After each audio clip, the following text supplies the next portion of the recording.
Grace and peace to you. Welcome to Morning Watch. I'm Rob, one of the pastors here at White Plains. Glad to have you with us today. This is where we gather for a song and a thought for the day. So glad you're here whenever you're watching. Thanks for being here and sharing and all of that good stuff. Good morning, Terry. Good morning, Kenna. Good morning, Florida.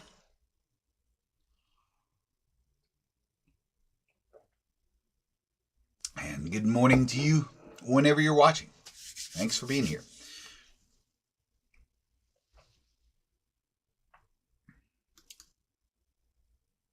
Well, let's begin our time together by going to God in prayer. Lord, I am not mine, but yours alone. Let your will be done and not my own. Put me where you will and let me serve. In everything I do, let me endure. This is my prayer, Lord, to you, my promise and my vow strong and true. And the covenant I make on earth, may it be fulfilled in heaven. Amen and amen. Well, happy Friday as we await a somewhat troubled weekend and next few days. A little nervous about the storms approaching the coast, especially as we're going to be away next week at the Trinity Center for the Spiritual Academy 5-day retreat. So we'll see how that goes. Good morning, Kristen. Good morning, Faye. So speaking of which, I will have episodes of Morning Watch on Tuesday, Wednesday, Thursday, Friday of next week. They'll just be recorded. So if you see some of the same shirts turning up, you'll know. They'll be recorded for you, and I've scheduled them to air while I'm away. So, and I'll count on y'all to carry on the community and welcome new folks and do all that good stuff. Good morning, Robin.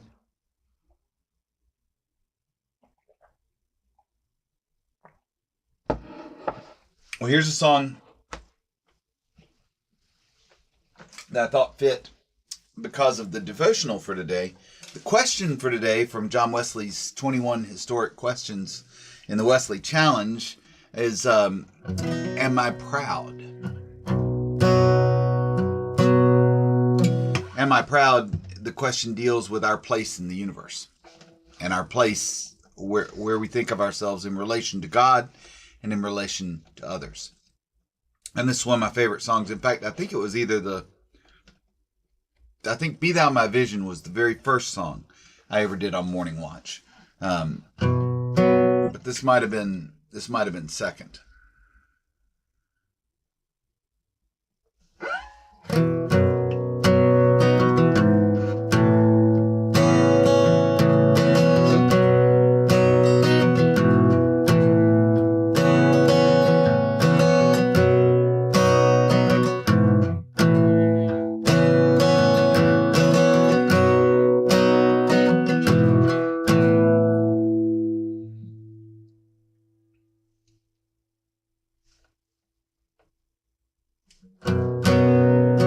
Lord of all creation,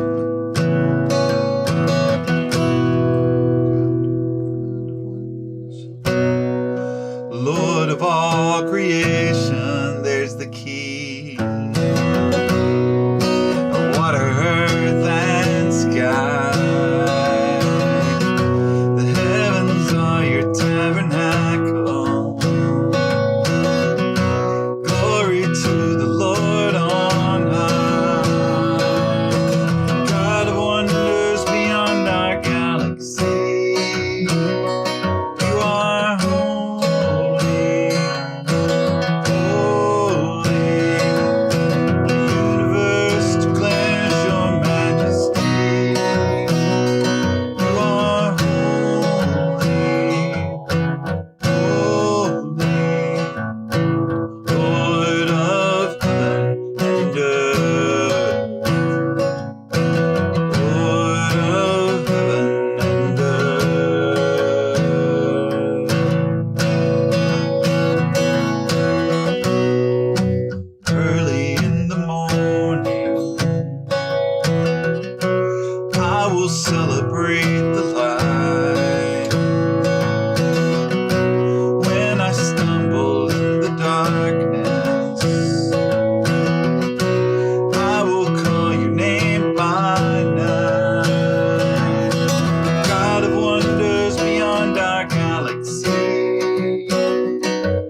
galaxy.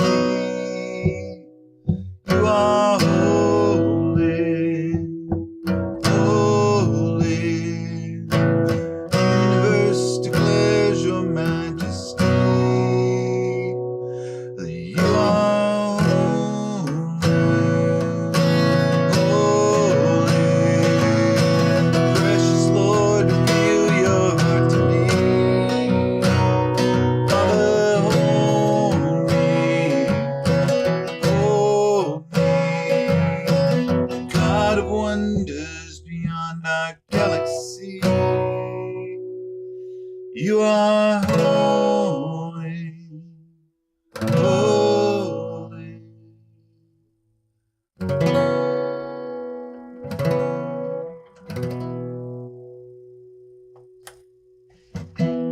There you go.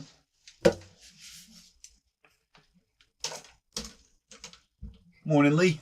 Yeah, the way I began that song reminds me of an old joke. How do you know when the tenor section is at your front door? Because they can't find their key and they don't know when to come in. Art. All right. So, but, hey, things like that keep you humble, right? Well, that fits with today's question. Am I proud? Today's devotion was written not by Chris Folmsby, but by Chris Abel, who I believe works with him there at the Church of the Resurrection. And the devotion starts out with this description of a picture that was taken from the Voyager 1 space probe. You know, that's the probe that eventually turns into V'ger in the Star Trek, the first motion picture, right? Anyway, on February 14th, 1990, the Voyager 1 space probe took a photo of Earth from 3.7 billion, with a B, miles away. The entire planet is nothing but a pixel in that picture. The photo, which was requested by Carl Sagan, was used in his public lecture when he said these now famous words. I love this. I'd heard this before. You may have seen the clip of Carl Sagan saying this, but I thought it's wonderful to use it in response to this question. And it's also wonderful to set Wesley's earthbound mid-18th century words against this scope of seeing Earth from a distance. I could have done from a distance this morning. That would have worked as well. Here's what Carl Sagan said about the size of the Earth, a single pixel in that photo from 3.7 billion miles away. That's here. That's home. That's us. On it, everyone you ever heard of. Every human being who ever lived out their lives. The aggregate of all our joys and sufferings, thousands of confident religions, ideologies, and economic doctrines. Every hunter and forager, every hero and coward, every creator and destroyer of civilizations, every king and peasant, every young couple in love, every hopeful child, every mother and father, every inventor and explorer, every teacher of morals, every corrupt politician. Every superstar, every supreme leader, every saint, and every sinner in the history of our species lived there, on a mote of dust suspended on a sunbeam. It has been said that astronomy is a humbling and character-building experience. There is perhaps no better demonstration of the folly of human conceits than this distant image of our tiny world. To me, it underscores our responsibility to deal more kindly with one another and to preserve and cherish the pale blue dot, the only home we've ever known. Or as John Barlow, lyricist for the Grateful Dead, once wrote, "Will we leave this place an empty stone, or that shining ball of blue that we call our home. I wonder if Barlow had that image in mind. Let's see, that song was written before then, so probably not. I guess not. But still, picture a round blue ball just spinning free, dizzy with eternity. Anyway, won't get into the Grateful Dead lyrics with you. Yeah. How can we be proud? How can we be anything but humble when we consider our place in the universe? Yes, Psalm 8 reminds us that who are we? That God has made us a little lower than the angels, right? The creator of all that is in that picture, and everything that's behind the Voyager spacecraft when it's taking that picture, the creator of the entire universe, the God of wonders beyond our galaxy, has made the decision to make his home with us in our hearts. What? How can we not be humbled by that? When John Wesley would ask himself, first of all, that question, am I proud? And the early followers that were trying to live this new way, this new spiritually disciplined way to promote revival within their church, not to start a new denomination, but to become just better disciples, better followers of Jesus Christ. When he would ask them that question, he had in mind the ancient question of who do you love, self or God? Remember when we talked about sin or doing something about which your conscience is uneasy? We talked about the original decision that we read about in the creation stories of Genesis, where Adam and Eve choose self-will over God's will. We do the same thing every day.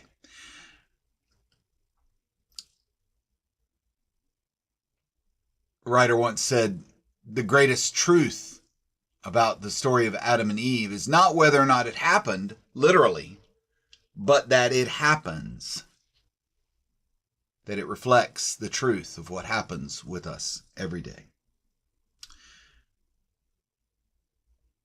Abel writes that St. Augustine once said that pride is the love of one's own excellence. It goes way beyond healthy self-esteem. Yes, you should understand that you are fearfully and wonderfully made. You are created in the image of a loving God. You are God's beloved. You have every reason to love yourself, as does every single child of God. But when we begin to elevate that love and that sense of self-importance, then we neglect to give credit to the one who made it all, who dreamed up this whole thing. Not just our little dust mote, but billions of stars, planets, life. Almost certainly, right? We have so much left to discover, both without and within. And a posture of humility, a posture of humble access before God makes it possible. Have you done something worthy and great and done it well? Yeah, feel good about it. Absolutely. Accept those compliments. Don't be so self-deprecating that you neglect to understand that you're valued and appreciated. All of that is part of God's plan, and just don't let it go up here and get you to thinking that you're something that you're not. Right? I often use self-deprecation as a form of humor, right? Or as a way of, I used to use it with young people all the time. You want to pick on somebody? You want to give somebody a hard time? Right here. Right here, buddy. I can take it. And I would handle myself in that way and take things on that maybe even weren't really my fault, or maybe there wasn't even anything wrong with them, but I would joke about it and allow that self-deprecating humor to come out. And that's fine, especially when you have sensitive and vulnerable folks that you're working with. If you can take the criticism, great. Just don't forget that balance. You need that self-esteem. You need to know that you're special and beloved. You don't need to think that things depend on you, or that things, that you're elevated in some way over anyone else in God's kingdom. Abel writes that pride is a symptom that your perspective is too close to the earth. He says, when your heart and soul are face down toward your own life, when we're looking too much internally, in other words, we'll naturally struggle with pride. When our energy and time and thoughts all revolve around my life, my concerns, my pleasures, then you might feel superior. You are, after all, living as if you are the center of the universe. But when we see the earth as a pale blue dot, everything else tends to fade away. But God, luckily for us, he writes, isn't bound by gravity. God does not see things from our limited, vertically challenged perspective. The God of the universe sees us as we are, limited but beautiful, flawed, yet full of amazing potential. And he relates the story of the conversation at night with Nicodemus. You remember Nicodemus, the famous teacher. This is from John 3:3. When Jesus is speaking with him, and Nicodemus is struggling to understand how one can live into this new life that Jesus is talking about. And Jesus says, unless someone is born anew, it is not possible to see God's kingdom. Born anew has been translated in so many different ways. We often hear it talked about being born again or born for a second time, but Abel writes that one profound way to understand this, and looking at the word used there, is that it can mean to be born from above. In other words, to be born from a new perspective. Instead of being born from an earthly perspective, in our natural birth, we are born anew from above. We are born again with a understanding of God's perspective. So unless we change our point of view, allow God to change our point of view, then we won't get it. As long as we're looking down from our earthbound perspective, it's going to be difficult to see the magnificence and humbling nature of the love of God. When you're too close to the ground, you can't see the kingdom that Jesus teaches us to live our lives from above. Like seeing a city from an airplane. When we're born from above, we get a different perspective on what God is doing. When we have a higher perspective, it's hard to feel pride about something so small. All of this is tied into self-esteem. Pride can actually be a symptom of low self-esteem. When you see someone acting prideful and boastful, you've got to wonder what's going on inside them. They're probably dealing with deep feelings of insecurity and worthlessness. When we ask ourselves, am I proud? We are also asking ourselves, am I secure in my identity? Do I know who I am as a child of God? Do I need external validation from anyone else other than the love of God that comes from within? I mean, we all like a good pat on the back and a job well done, right? But when we depend on that and we shape our lives towards that, instead of shaping our lives in adoration and surrender to God, that's going to cause some problems. And of course, that's why Wesley came up with these questions, is to keep us on track and to keep us humble. That would be my prayer for you, that you might find peace, purpose, and humility in this day.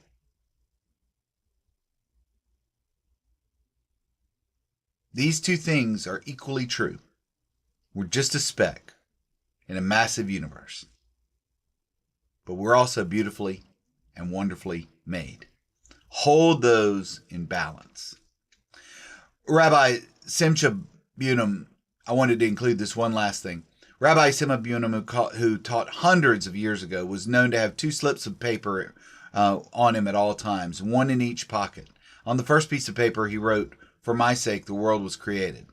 On the other, he wrote, "I am earth and ashes." Amen. All right, thanks for being here. Next week, I'll be away, as long as they don't cancel things for the hurricane. I don't think that's going to happen. But batten down the hatches, and I'll be with you on Tuesday, Wednesday, Thursday, Friday with the recordings of Morning Watch next week, and y'all can just talk amongst yourself, and I'll give you a full report on the Trinity Center and the 5-day when I get back. All right? Thanks so much. I look forward to seeing you at church on Sunday. It's going to be a great service. And I'll see you again next week for another Morning Watch. Thanks for being here.